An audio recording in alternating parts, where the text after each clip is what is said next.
For me, winter fishing is all about getting plenty of bites, and there's no better way than changing your approach in the winter months and switching over to fishing on commercials for silverfish. Places like this that have been around a long time, predominantly stuffed with carp, always have lots and lots of silverfish. They're always the poorer relation through the summer months. So that's why throughout the winter time you target these fish and you can have some fantastic days. And you join me today at the Riddings Fishery, where I'm going to talk you through a few tactics, a few rigs to help you keep getting bites all the way through the winter. So the peg I've chosen today is peg 23 on the Match Lake. And the reason I chose this peg is because you don't want to be coming and sitting, especially if you're pleasure fishing like we're doing today, you don't want to be sitting making things uncomfortable for yourself. So we're out the wind, so we've got no interference that way, so we're going to be able to control the float, see the sensitive bites that we want to see. The sun is going to be behind my back all day. Now, there's nothing worse than sitting down and having to keep moving lines and having to be conscious of where you actually feed, because at certain parts of the day you're going to cancel yourself out. And I know through previous experience that near the island at the bottom of the lake you've probably got 4 foot in places, much shallower. Normally a few carp hang around the island, but in winter time this wider space here, I've got a lovely depth, 6 to 7 foot. It's exactly what you want to be looking for.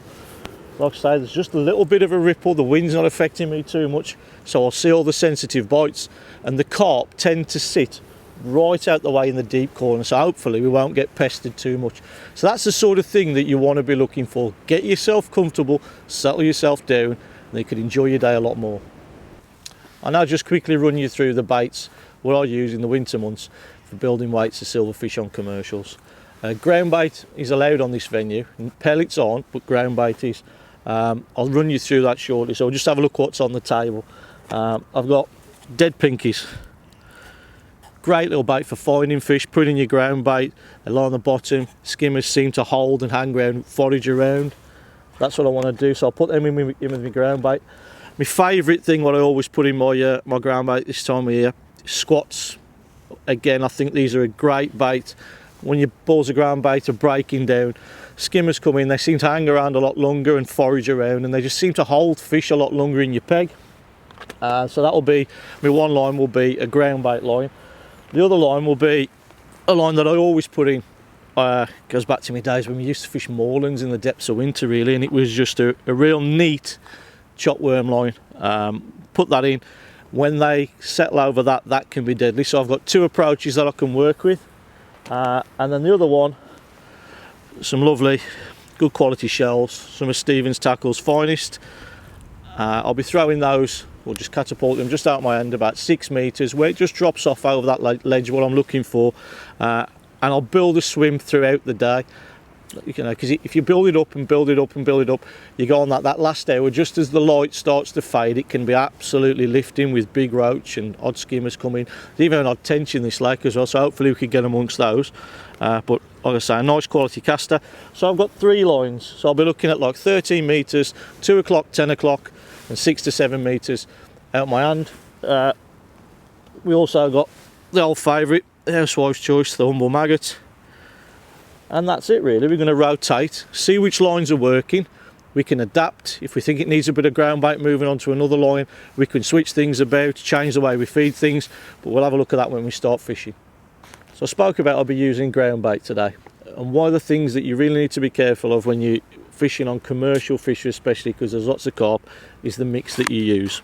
The mix that I'll go to, bag and match baits, pro competition range. I like the XPD, which is a crushed expander. It's nice and fine. It's a dark mix, absolutely perfect. Nice strong fish meal. And then the other one is the Super Skimmer dark mix from the same range. This one's a lot sweeter. Again, fine. But when you mix the two together, they make an absolutely perfect mix. It'll hold the particle well, binds together nicely. I'll be mixing it like a 60-40 ratio, so 60% Super Skimmer dark, 40% of the XPD fish meal. And the reason for that is I don't want to be too positive. I'm always mindful, just like we look at the temperature when we've had a frost and we hold back on feed. Today's quite mild, it's probably 8 or 9 degrees. Well, that was when I got it. It's probably raised now to probably double figures. Now, if I become overzealous and I put too many at the start, All I'm going to do is just attract carp, and the target fish that I've come for, the silverfish, if this was a silverfish match, I'm just going to be absolutely blasted all day long, catching carp after carp after carp, spooking fish away.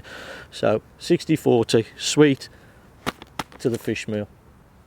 Right then, we've looked at bait.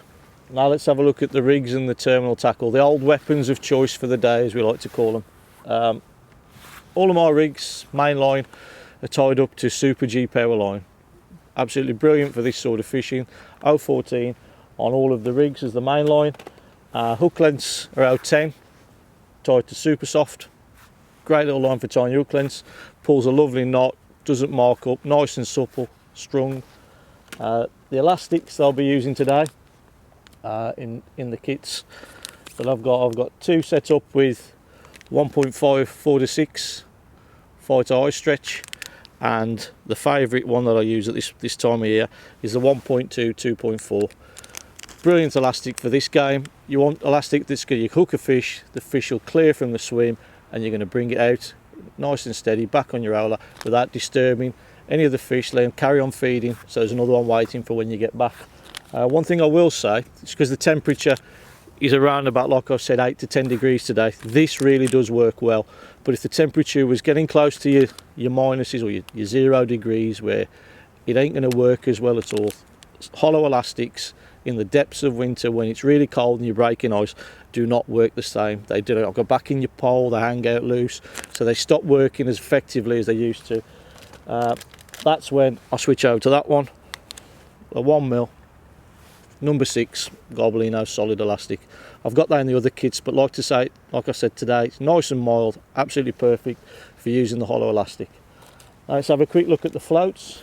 Like I say, the old weapon of choice. These are from the DC range. We've got the DC C15 in a 0.6 wire stem, nice visible hollow tip, very sensitive as well, stable.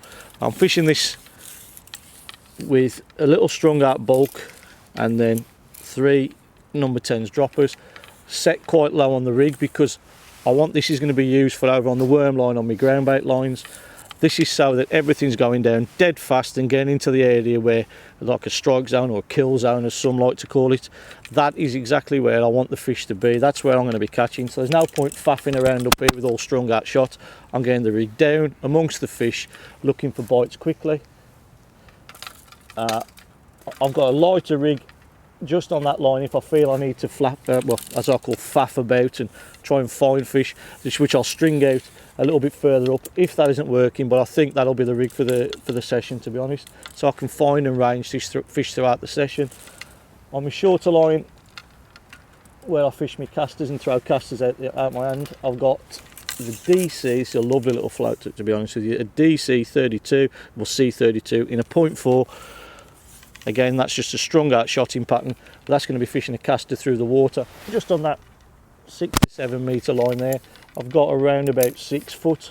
There's a foot difference between that and the long lines. I've got one in a 0.2 set up and another one set up in a 0.1, which is set for in about the top third of the water, where you can catch lots and lots of fish later on in the session, hopefully shallow with casters. Right then, let's have a look at what we've managed to attract from our initial feed. Like I showed you what we put in at 13 metres at around about 10 o'clock. We've got, like I said, 6 to 7 foot, absolutely perfect depth.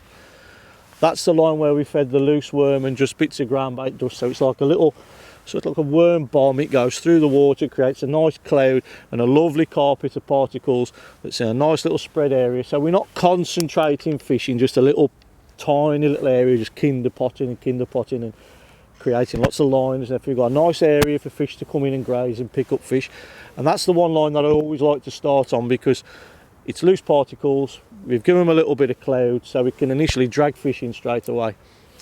Over at 2 o'clock, where I've put the 3 balls with the squad, have a look at that just into when I'm resting lines and rotating. That's the key thing. We'll touch on that about when needing to give a line of rest, just so we can keep fish ticking over and moving fish around the peg. And then the other line, which I spoke about, is the one that we're going to build up throughout the day, just that 6 metre line, just there, just constantly throwing 10 or 15 casters all the time to build it up. Now if I feel like I need to kick start that line, I might introduce a ball just to make it, if I feel like I need it sooner. But what I like to do, I like to build it up and build it up, let the fish get nice and confident, some bigger fish will move in. As the light starts to fade, normally just after midday, that becomes a key line and you can catch some real stamp roach and lots of fish just past the feed or just to the side of the feed. Same on all these lines. But we'll have a look now just on that long worm line and see if anything's settled straight away. 9 times out of 10 we end up picking up either some early roach or little skimmers, and so it's that 0.6 rig. Like I say, it's just a separated bulk of 8s and then the 3 droppers. Get in line with the mark. We're just going to get that rig over the top and lower in nicely. Spot on these little these DC32s. Well, this one's the 15, so the 32's the straight one, more slim. Straight away that's had something touch it on the way through. The hook that I'm using, which I never mentioned before, is the winter silver carp hook that we use. So we lowered the rig in and it's just continued on nice in that 1.2 elastic, just clear the fish out the peg, nice and simple, bring him back. Looks like a little skimmer to start with. Yeah, there he is, look, beautiful.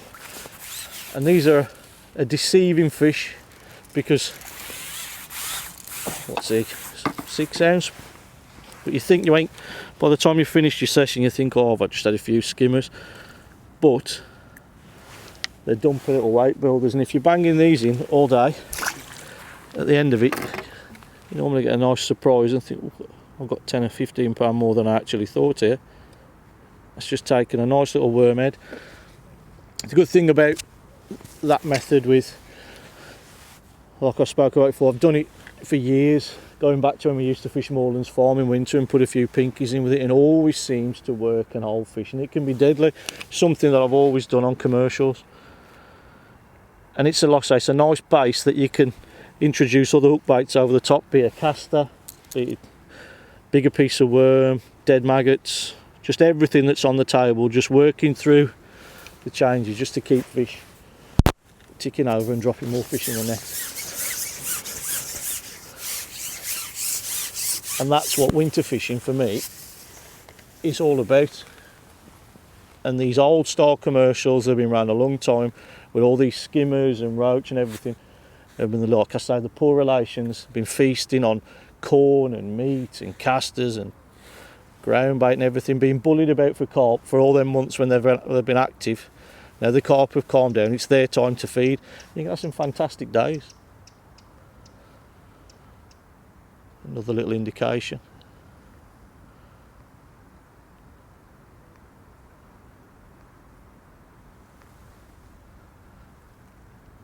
There you go, let's carry on going sideways. Ooh. Lots and lots of fish started straight away. They come, like I said, they come straight in over the particles. That little bit of cloud, that little bit of dust.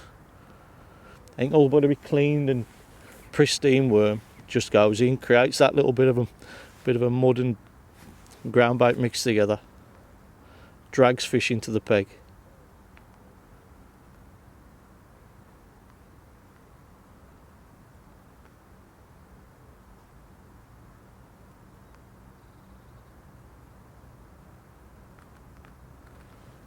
There's another one.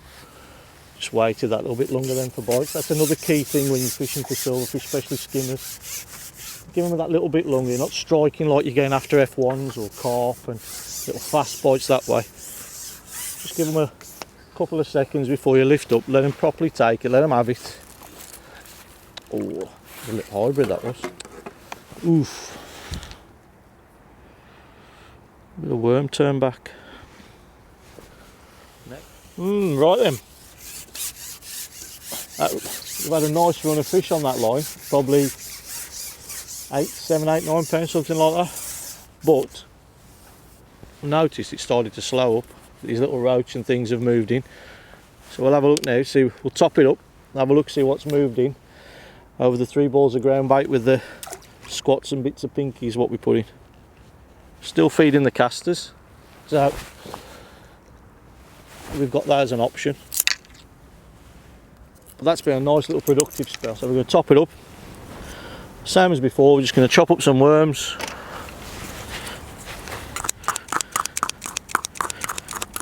Just roughly chop them around, get a nice little mush. There's some bits of dirt and that in there as well, so we're going to get that little cloud again.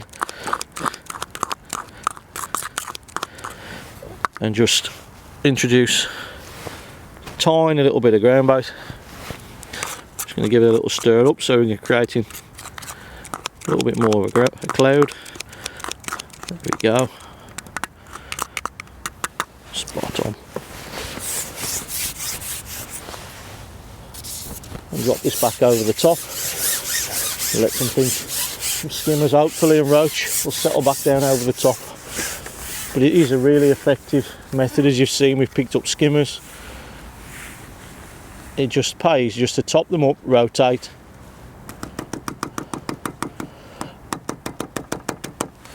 Yeah, and wait for the fish to move back in. And that's the key. You don't want to plunder a line too much. By rotating and rotating, you can just keep the fish coming, ticking over steady all day. Be far more productive, and it's enjoyable. Lots and lots of bites. Right, away we go over the skimmers and squats, hopefully. Double dead red, because that's the whole idea of the squats. I've got a nice little bed, like I said, that they can get in. They seem to just settle and hold the fish and forage amongst the ground bait as they've broken down. And normally on this venue in the past, this has been one of the lines that's been really productive for me, where I've gone over with the bigger baits such as dead red maggots and live red maggots, just so they've sat over the top of them squats, and then bang, same as before, we just lower the rig in and we'll see what's there.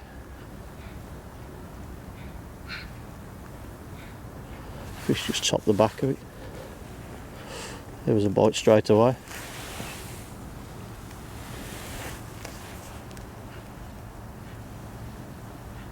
Just lower the rig down.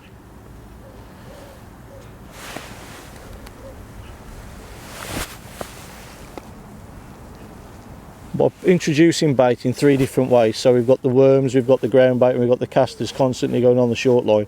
We've got 3 options that we can work with. So if we find, this is why I like to feed the peg like this, that worm line is dominating for the day, I can introduce more worm over to this one, and vice versa. If I feel like the ground bait line with more squats is doing more damage, I can introduce and change that line.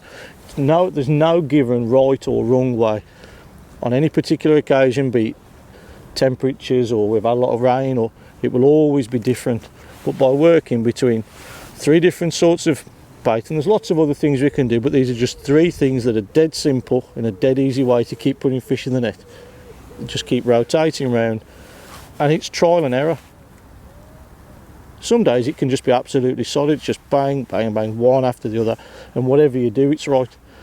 9 times out of 10 it's working. Keep swapping, keep changing, flicking past the feed, putting a section on for the fish. 9 times out of 10 they're the bigger fish that sit back from the feed.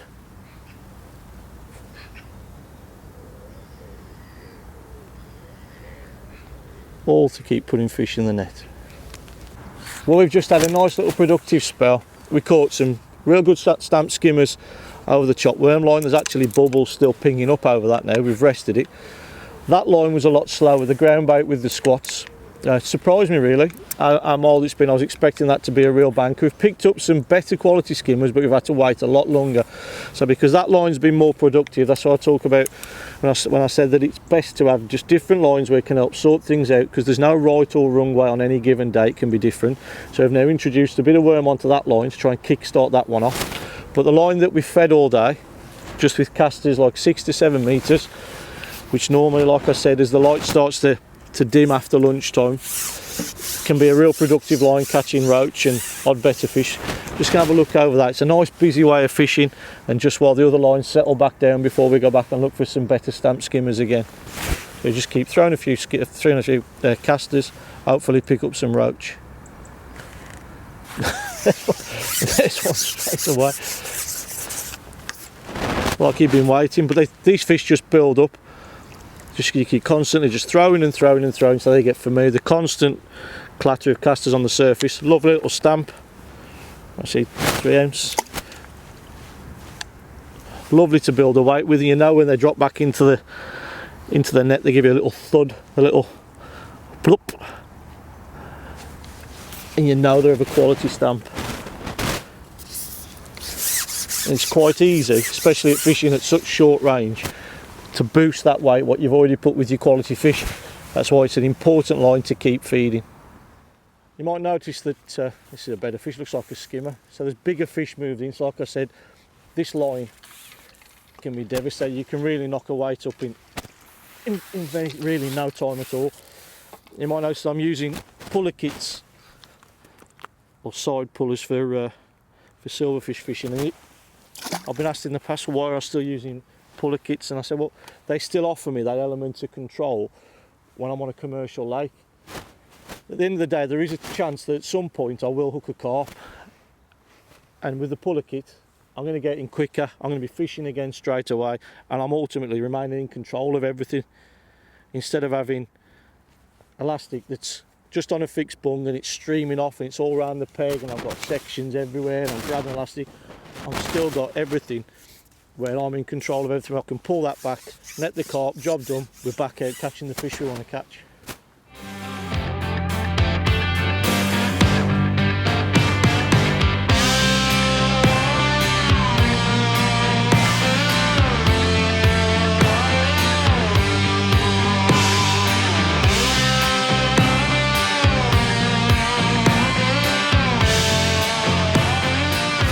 Put some lovely skimmers over it on that neat worm line. That has been the strongest line, to be fair. We've caught a few better ones over the ground bait and squats, but we had to introduce a little bit of worm to kick it back into life. And that's what I said about, you don't just pigeonhole the swim, or we're just going to keep piling it in. You can work, you can feel your way through. I know the other swims that you've been feeding have responded. And then when we've dropped back on that short line with casters, we've caught some nice roach and an odd better skimmer, all alternating between a 0.6's DCC 15, 0.4 DC C32, and then hook sizes, which is a nice versatile hook really, that winter silvers carp, between 20 and 16s. It just enables me to look pieces of wormhead, which has been the best bait for over the worms, bunches of dead red maggots and that over the squats, and then single and double caster and little bits of wormhead over this little short line. So let's have a look what we've got in the net.